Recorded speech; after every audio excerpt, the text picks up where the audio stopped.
Hi, my name is Marco Cantù, and I'm a well-known Delphi book author. I have a company in Italy, it's called Wintec Italia. We do consulting and training. We actually resell licenses, but only for the Italian Delphi developers.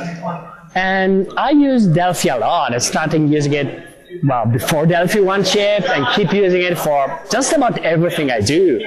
And including lots of web applications, both server-side, lots of web clients. Recently, I've been spending a lot of time writing clients for Twitter, Facebook, and a bunch of other server applications.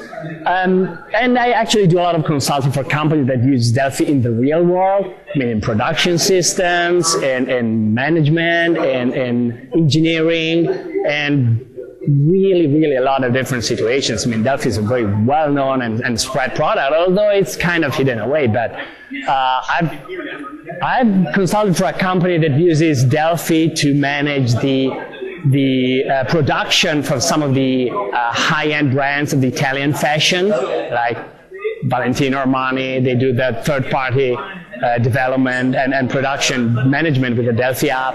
I've consulted for another company that does skyscrapers, the external of the skyscrapers, and they use Delphi to drive AutoCAD to design each and every of the thousands of windows of big skyscrapers. And they have construction. They have about 50 skyscrapers on construction every year at the same time. They use SAP on the back end, but they use Delphi to manage the data and actually do have things down. So they're running the companies on it. And there are so many examples of companies that actually leverage Delphi, and I have the pleasure of doing consulting and training for them.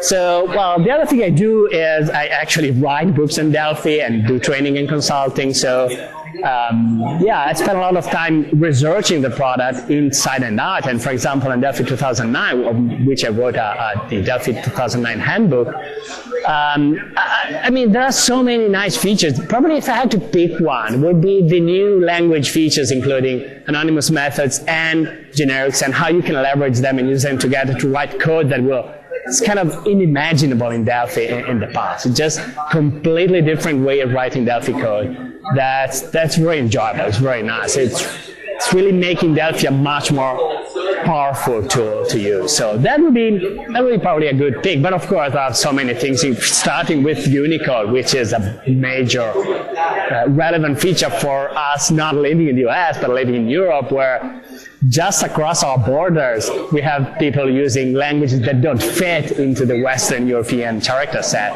And we have to do business with Slovenia, with Czech Republic, with Poland, with Bulgaria, with Russia, and they're very close to where we live. So it really opens up a lot of opportunities for better handling characters and languages in the world. So these are probably the two big things. But then there are so many. I mean, I have 400 pages of my book devoted to only new features in Delphi 2009.